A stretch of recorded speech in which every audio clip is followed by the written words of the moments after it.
Salut, c'est Corsair, bienvenue sur ma chaîne. Alors je continue le déballage du carton après le Monster Truck Hummer H2 Wild Bear. J'ai toujours un peu de mal avec l'anglais. On va voir ce qu'il y a encore dans le carton. Allez, c'est parti. Qu'est-ce qu'on a de beau là-dedans? Allez, on va prendre ce qu'il y a là.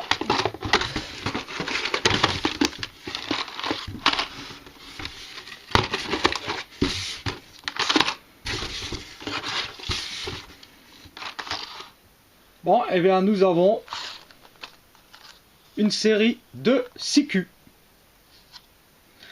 On va commencer tout de suite par la KTM Crossbow GT.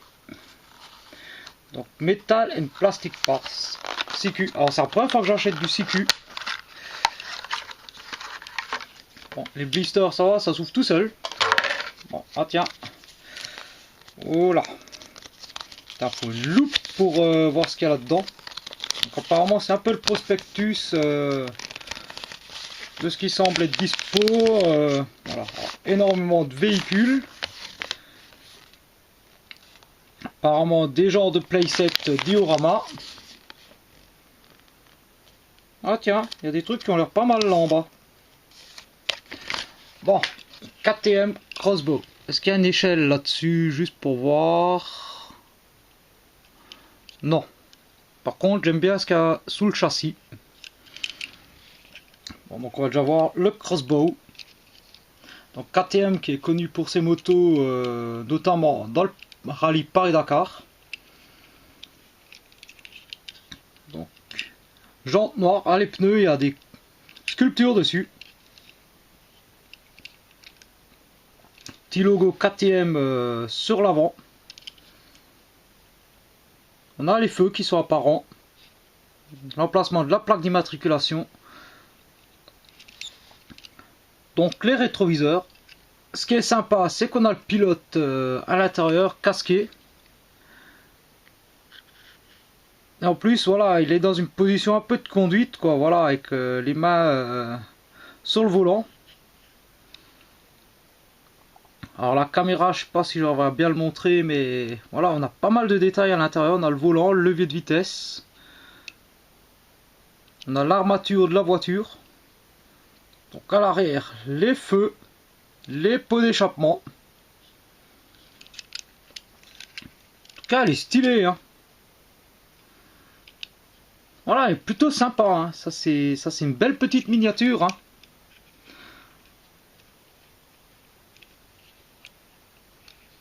Alors ce qui est bien, c'est ce que j'ai vu là en cherchant s'il y avait une échelle. Donc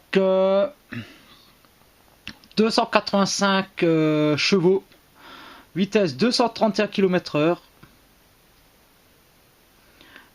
et 4 cylindres, voilà, entre autres. Bon, alors évidemment, made in China. Bon, alors plastique.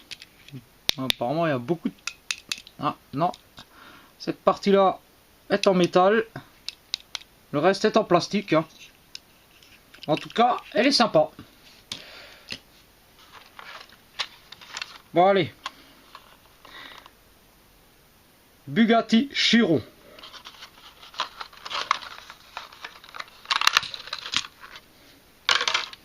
Ah, il n'y a pas le petit livret avec. Ok. Ah, ok, il y a du métal pour les parties grises et du plastique pour le reste. Donc pareil, on a en dessous donc 1500 chevaux à 7993.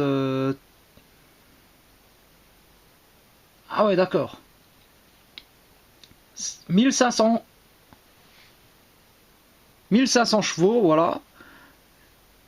À 7996 cm3, donc 8 litres de cylindrée en 16 cylindres.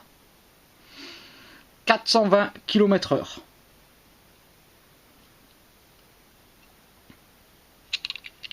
Ouais, sympa, c'est là. Putain, la gueule qu'elle a.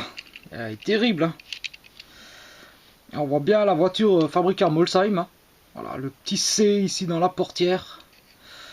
Trappe à essence. Les jantes, bon par contre elles auraient mérité d'être creuses derrière les bâtons. Hein.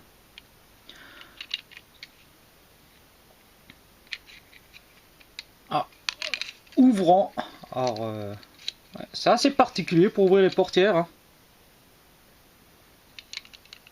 Ça permet peut-être de voir un peu l'intérieur, voilà, avec le volant, le petit levier de vitesse, le tableau de bord. Bon, la rampe de feu arrière. Voilà, double sortie d'échappement central. Il y a une plaque d'immatriculation gravée à l'arrière. Car les feux transparents, la grosse calandre avec le Bugatti. Ah, elle est vraiment belle, hein. Vraiment sympa. Hein.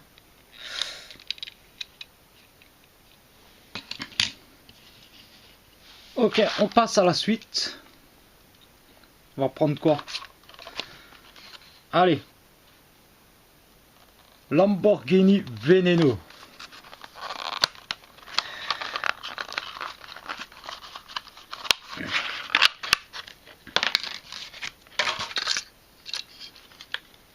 Bon, alors je sais pas trop ce que c'est. Putain, la couleur elle est belle, hein, elle rend bien. Hein. Ça rend mieux que dans le blister en tout cas.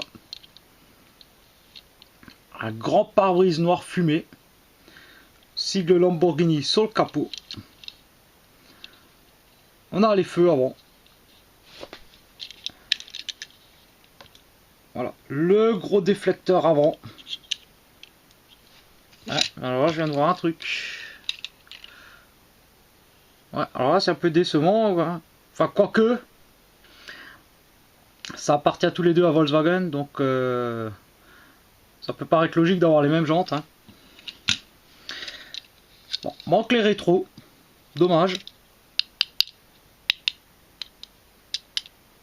Bon. Pas d'ouvrant sur celle-ci. Bon, carrosserie métal. À l'arrière avec donc toutes les formes aérodynamiques. Prise d'air à l'arrière pour le moteur. Ah, ça aurait été sympa avec les ports qui s'ouvrent en élytre. En tout cas, bon, le tableau de bord est pas trop mal détaillé. Hein. Alors, qu'est-ce qu'on nous dit? 751 chevaux, 355 km/h, 12 cylindres, 6 litres 5 de cylindrée. Ouais, bah, c'est pas mal. Belle supercar.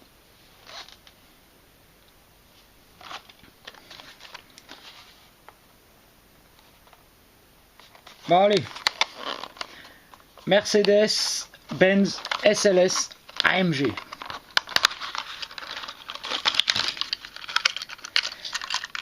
Bon.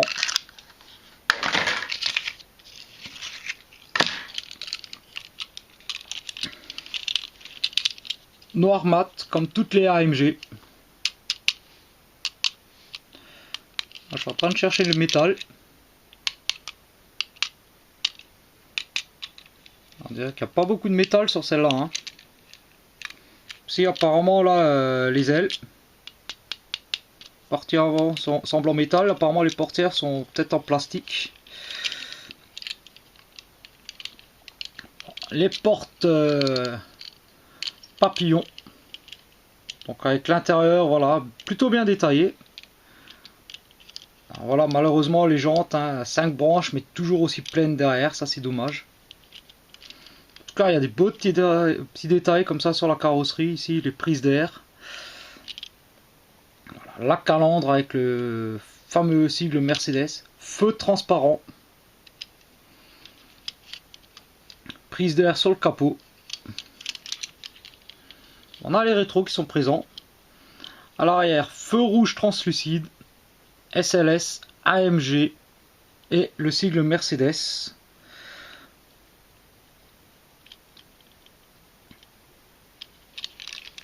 Ouais, sympa. Franchement, elle est sympa. Hein. Putain, avec le long capot. Putain, on dirait vraiment une Batmobile, hein, le truc. Un très long nez et un cul très court. Alors, qu'est-ce qu'ils nous disent? Allez, 671 chevaux.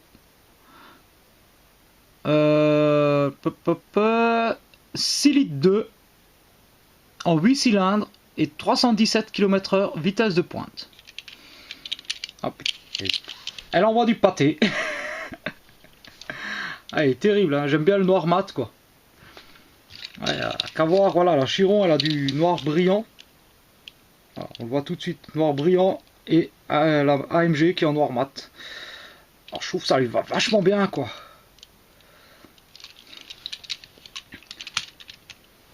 Bon, on va rester dans le supercar.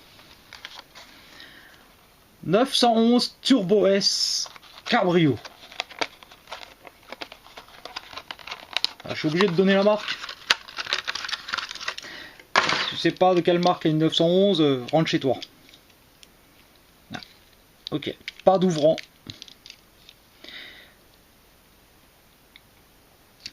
Logo Porsche sur le capot. Feu transparent.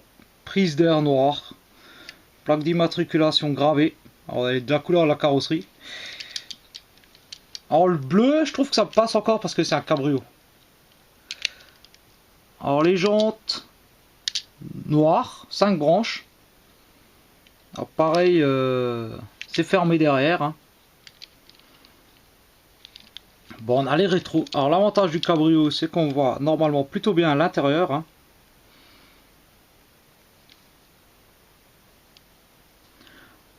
Les prises d'air à l'arrière ici.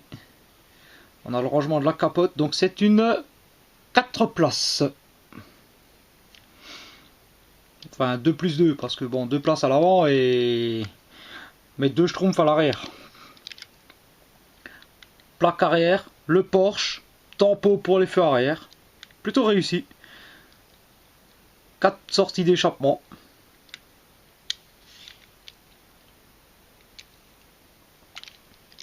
Alors je trouve qu'il y a un truc qui manque, c'est là. Il devrait y avoir un cadre autour du pare-brise normalement. On nous dit quoi? Qu'elle fait 580 chevaux. Que c'est un 6 cylindres de 3 litres 8 et qu'elle atteint 330 km/h. 330 en cabrio, putain, ça décoiffe. Hein.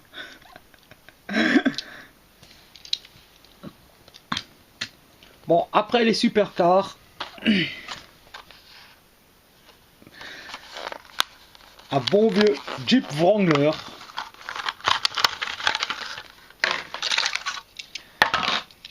Alors j'aime bien les 4x4, c'est pour ça que j'ai pris un Jeep Wrangler, quoi. Plus en bleu, je trouve que ça lui va bien.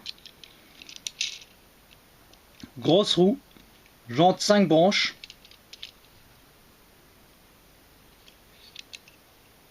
Feu à l'avant. Manque juste les clignotants en orange en fait. On reconnaît bien la calandre de la Jeep. On a les rétros, donc c'est un découvrable. Donc le hardtop ou la bâche sont absents, donc on a juste les arceaux. Pas de partie ouvrante. Alors ça c'est un peu bizarre, l'énorme attache remorque. Bon, feu arrière, roue de secours. Alors ce qui est bien c'est que la roue de secours c'est la même que les roues. Parce que j'ai déjà vu des engins où en fait la roue de secours ressemble à rien par rapport aux autres roues. Alors pareil, on voit l'intérieur gris cette fois-ci. Ouais, bon, on a un bon volant bien typique des Jeeps, voilà. Voilà. Les 4 places. Voilà, donc le petit dernier en CQ.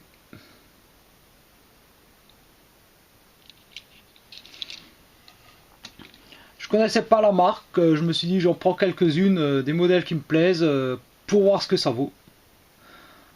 Et franchement, je suis pas déçu. Voilà, c'est plutôt sympa, c'est plutôt bien détaillé. Alors, ma préférence va quand même, voilà, la Crossbow. Parce que je trouve que voilà, elle est terrible, c'est déjà une voiture qui est originale à la base. Bon, après, ce qui est bizarre, c'est que je sais pas, alors je sais plus vraiment, la crossbow, non, mais elle paraît énorme par rapport aux autres, quoi. Et la Jeep, elle paraît limite trop petite. C'est un peu... Voilà, je trouve que voilà, chez CQ, là, je trouve que il y a un peu de problèmes d'échelle, là, dans les voitures. Mais dans l'ensemble, les finitions sont sympas. Franchement, à part les rétros qui manquent sur la Lambo, les détails sont sympas. On a des feux transparents, des intérieurs plutôt bien détaillés, les logos constructeurs, belle peinture. Voilà. Le gros défaut que je vais leur donner, effectivement, c'est sur la Merco ou sur la Bugatti. Voilà, c'est les jantes qui sont foirées. C'est pas beau le truc plein derrière, quoi. Sinon, dans l'ensemble, elles sont sympas. Écoutez, c'est la fin de cette vidéo. Il m'en reste une à faire. Et je vous dis donc à très bientôt pour la dernière partie des miniatures de mon carton. Allez, ciao!